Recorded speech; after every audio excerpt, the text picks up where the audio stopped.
Now let's take a look at two stories. The first one, shared on Facebook by someone I went to high school with. First, we'll take a look at the domain name.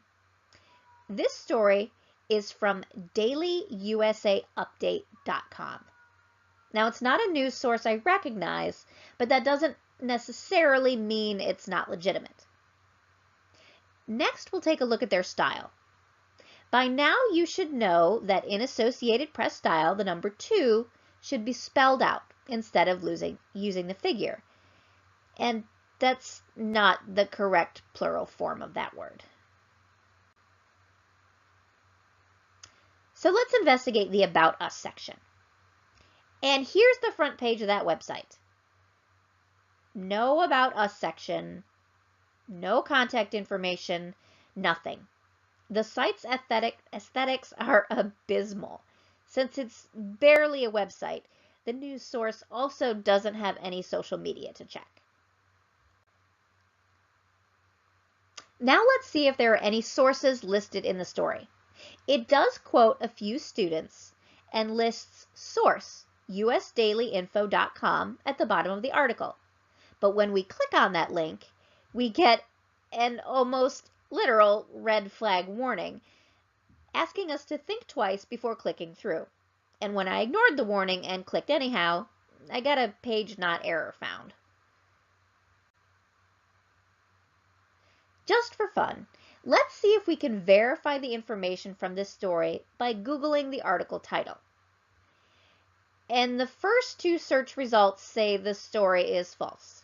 The second search result even points to the original article from Departed Media, not USA Daily Info, which has a little disclaimer at the end of the article saying that it's false.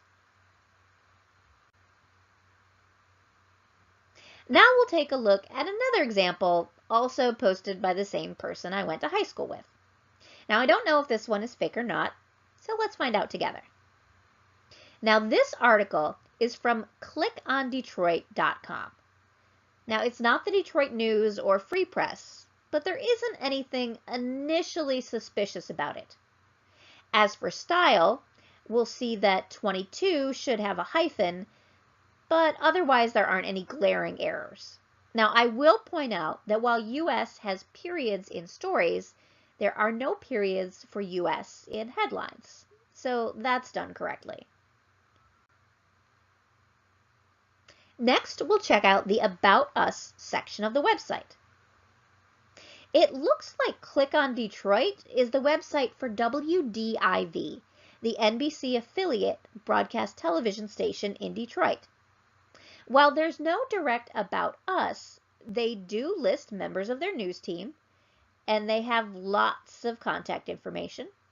The site has a strong design that a lot of work went into. And taking a quick peek at Click on Detroit's Facebook page shows no deliberately incendiary headlines.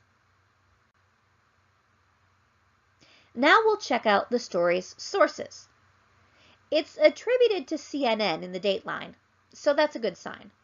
And when we search the headline in Google, we immediately see 3 news sources, with the first one from the Washington Post.